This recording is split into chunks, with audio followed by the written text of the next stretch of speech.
Well, add another voice, and a loud one at that, to the debate over whether there should be a universal basic income or citizens' income paid by government to every adult person, regardless of employment status. Mark Zuckerberg joined the chorus of fellow Silicon Valley millionaires and billionaires in pushing that narrative that there are social and economic benefits that come with everyone having a, quote, cushion to pursue goals without fear of failure. In his commencement speech to the Harvard graduating class of 2017, Zuckerberg made numerous suggestions, including to keep our society moving forward, we have a generational challenge to not only create new jobs, but create a renewed sense of purpose. He also said, but it's not enough to have purpose yourself. You have to create a sense of purpose for others. And of course, he says we should explore ideas like universal basic income to give everyone a cushion. This way, they can try new things. By the way, this is not a new idea. In fact, it was presented by Thomas Payne in The Rights of Man in 1791, where he suggested a citizen's income that would be, quote, universal and unconditional. It would serve as a social justice thing against the spread of communism. Now, Payne, of course, he was instrumental in inspiring Americans against colonists, against the king.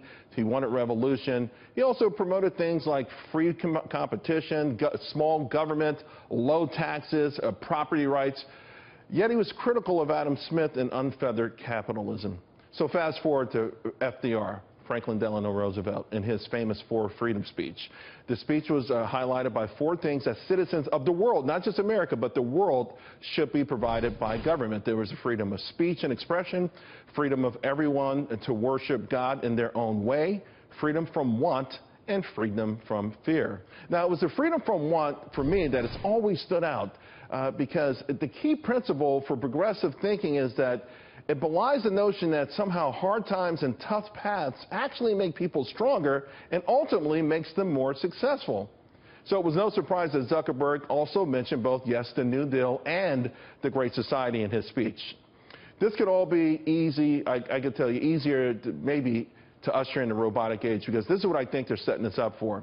Now, think about this. Arthur C. Clarke once remarked that robots would allow mankind to pursue loftier goals of seeking knowledge and unleashing a new super universal way of thinking, like we'd all have 200 IQs as robots did all the work. So as we await the new age of entitlement and enlightenment, well, we're going to get a report card on how this thing might work out, because beyond theory, it's actually being put into practice. Finland, in fact, just embarking on a 2-year trial. It's going to provide 2,000 of its citizens ages 25 to 58 with a basic income. Now, the idea is said to be the result and even the acknowledgement that Finns are too attached to welfare benefits. They've got chronic unemployment over 10%, and it actually belies the fact that there are jobs available, but people are just too comfortable with free money.